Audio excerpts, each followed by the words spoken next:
पाकिस्तान मुस्लिम league नवाज़ की जो main leadership है वो करप्शन के इल्ज़ामात तो सैकड़ों हज़ारों अरबों से शुरू हुए थे, लेकिन अखीर में आकर वो सारे केस ठुस हो गए हैं। और जब ज़मानतें हुई हैं आला अदालतों से, तो उसके अंदर जो अहकामात हैं वो हज़ीमत का बायस हैं। वो बयानिया जिसको लेकर तहरीक इंसाफ की हुकूमत चली थी और नैब के बड़े बड़े दावे सामने आए थे, उनमें से कुछ भी साबित नहीं हो सका। लेकिन पिछले 2-4 रोज़ से एक नई डेवलपमेंट सामने हुई है। पहले एक रिपोर्ट थी जो आज से 2 साल पहले मंजर आम पर आई, वो FIA ने तरतीब दी थी बशीर मेमन ने। उसमें उन्होंने कोई 100-150 अरब रुपए के कनेक्शन साबित किए थे फेक बैंक अकाउंट्स के, और कोई वो कुल्फ़े वाला, फ़ालूदे वाला और पता नहीं कौन कौन से लोग आए थे। हुकूमत का कहना था कि ये सारे आसिफ अली ज़रदारी के अकाउंट हैं और इन अकाउंट्स के ज़रिए रकूम की मुंतकली एक से दूसरे अकाउंट में होती रही, फ्रंट कंपनीज़ को इस्तेमाल किया गया और ये सारा मामला जो है असल में बेनिफिशरी उसके ज़रदारी साहब हैं। मेमन साहब तो उस रिपोर्ट के बनाने के बाद 4 दिन ही सिर्फ अच्छे रहे, उसके बाद उनकी छुट्टी हो गई, क्योंकि वो विश लिस्ट वो कहते हैं कि वो मैं पूरी नहीं कर सका जो हुकूमत चाहती थी कि जिस बंदे पे हाथ डाला जाए। लेकिन अब 2-4 रोज़ से एक नया दावा सामने आया, और वो दावा ये था कि हमने 33 अरब 33 बिलियन रुपीज़ वो आसिफ अली ज़रदारी से रिकवर किए हैं।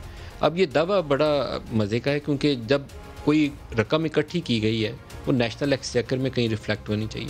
तो हमारे पास जो शुरा आते रहे प्रोग्राम से, मैं उनसे भी इस्तदा करता रहा कि आप कौमी असम्बली में जाइए, सेनेट में जाइए, वहाँ से सवाल तो पूछिए कि भाई ये पैसा कहाँ से आया। आप सैकड़ों हज़ारों अरबों की बातें करते हैं तो कहीं रिफ्लेक्शन नेशनल अकाउंट में होनी चाहिए ना। नेशनल अकाउंट का कोई पैसा इधर से उधर नहीं हो सकता, सिंगल पेन ही नहीं हो सकता। कोई करे तो आप उसको पकड़ के कोर्ट ऑफ लॉ में ले जाते हैं।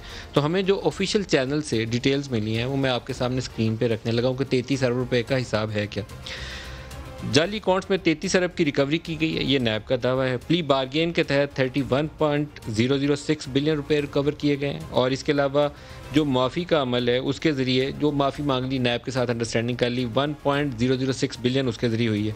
बिल वास्ता इन डायरेक्ट रिकवरीज हैं 0.334 बिलियन रुपीज़। ये तो एक मोटी रकमों का हिसाब हो गया, लेकिन जो अंदर केसेस की डिटेल्स उन्होंने दी हैं मैं ये चाहूँगा स्क्रीन पर रखूँ, ताकि किसी ने इसको क्वेश्चन करना है, तफसील मांगनी है तो फ्लोर ऑफ द हाउस मांगे, इस कौम के सामने सच्चाई रखें। हमारे पार्लियामेंटेरियन जमहूरियत पसंदी की बातें सिर्फ टीवी चैनल्स और जलसों की तकरीरों में करते हैं। अमली तौर पर जो फ्लोर जो अल्लाह ताला ने उनको दिया मुंतखब होकर आए, उसका इस्तेमाल करते हुए पता नहीं क्यों गुरेज़ आए, ये मुझे समझ नहीं आती। क्योंकि उस हाउस के अंदर जो तफसील रखेंगे कौम सच्चाई जानेगी और ऑफिशियल रिकॉर्ड का असम्बली का वो चीज़ हिस्सा बनेगी। बेस्ट फोरम है जिसको उन्हें इस्तेमाल करना चाहिए। हमें जो बताया गया ऑफिशियल चैनल से, मैं ये बता रहा हूँ कि मुस्तनद तरीके से ये हमने इन्फॉर्मेशन हासिल की है, वो डिटेल ज़ाहिर करती हैं कि डायरेक्टर बहरिया टाउन जैन मलिक के ख़िलाफ़ 6 मुकदमात में 2.29 बिलियन रुपीज़ रिकवर किए गए हैं। तकरीबन 2.25 अरब रुपए की रिकवरी जैन मलिक से की गई है 6 मुख्तलिफ मुकदमात में। जैन मलिक और मुश्ताक अहमद के जॉइंट अकाउंट से जाली अकाउंट में 8.3 अरब की ट्रांजैक्शन हुई, ये भी उसी के अंदर लिखा हुआ है। मंजूर काका, ये बड़ा मशहूर मारूफ सिंध बिल्डिंग कंट्रोल अथॉरिटी के हवाले से इनका नाम आता था, इनके खिलाफ अराजी के खुर्द बुर्द के केस में 200 मिलियन रुपए की रिकवरी हुई है। कुछ ज़मीनें रिकवर हुई जो सरकार ने वागजार कराई हैं, तो उसको भी 33 बिलियन रुपीज़ की रिकवरी के अंदर शामिल किया गया।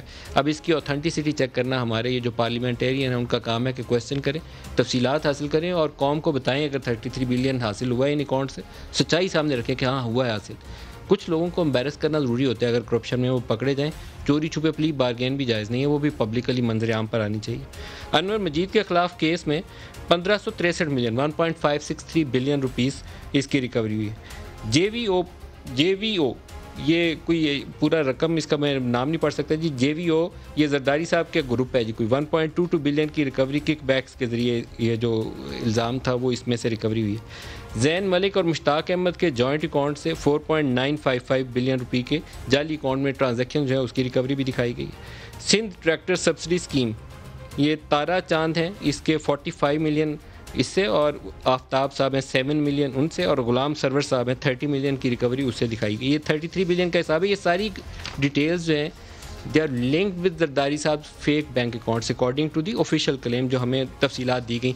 वो प्रोड्यूसर साहब ये प्रोग्राम में आगे चल के वो डॉक्यूमेंट भी स्क्रीन पर डाल दें जिससे वो नज़र आए कि कौन कौन से ये लोग थे और क्या क्या उसकी तफसीलात हैं उस डॉक्यूमेंट में, वो लिखी हुई नज़र आनी चाहिए स्क्रीन के ऊपर। ये वो तफसीलात हैं जो हमने हासिल की नैब से। एक रकम है इसके अंदर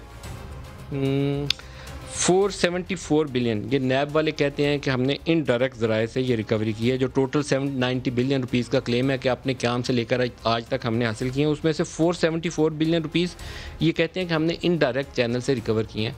इनडायरेक्ट चैनल बड़ा वेग टर्म है, इसमें से और भी चीज़ें वेग हैं कि वो बैंक लोन का डिफ़ॉल्ट था, बैंक ने रिकवरी की है तो नैब ने अपने खातों में दिखाई हुई है। 474 indirect recoveries, what does it mean? इसमें से एक बहुत बड़ा केस है जो हमें इनडायरेक्ट ज़राए समझ आते हैं। वो इनडायरेक्ट ज़राए ये हैं कि एक बहरिया टाउन कराची की डील हुई है सुप्रीम कोर्ट ऑफ पाकिस्तान से 460 अरब रुपए की। उसमें से कितने पैसे हैं इस 474 के अंदर? इसका तफसीलात जब तक मंजर आम पर नहीं आएंगी, ट्रांसपेरेंसी नहीं होगी। कितनी वो रकम है जो सुप्रीम कोर्ट ने हासिल की, कितनी वो रकम है जो कैश में डिपॉजिट की गई नेशनल किटी में due to efforts of the NAB, ये रकम लिख देना काफ़ी नहीं है। तो ये तफसीलात हमें चाहिए, पाकिस्तानी कौम को जानने का हक़ है और हमारे जो मुंतखब अरकान हैं उनकी ज़िम्मेदारी है कि सच्चाई जानें और सच्चाई का हक़ दें लोगों को जानने का। जिन लोगों के ये नाम मैंने सामने रखे हैं, ये वो ऑफिशियल डॉक्यूमेंट है इस वक्त जो स्क्रीन पे आपको नज़र आ रहा है। इसके अंदर हर एक केस की तफसील लिखी हुई है। 3 या 4 सफ़े का ये ऑफिशियल दस्तावेज़ात हैं जिसके अंदर पूरी डिटेल्स हैं। ये तफसीलात हम किसी को चाहिए हो पार्लियामेंट के अंदर से, किसी कमेटी को चाहिए हो तो वो मेरे से ले ले या नैब से ले ले और इसके ऊपर तफसीलात कौम को बताएं।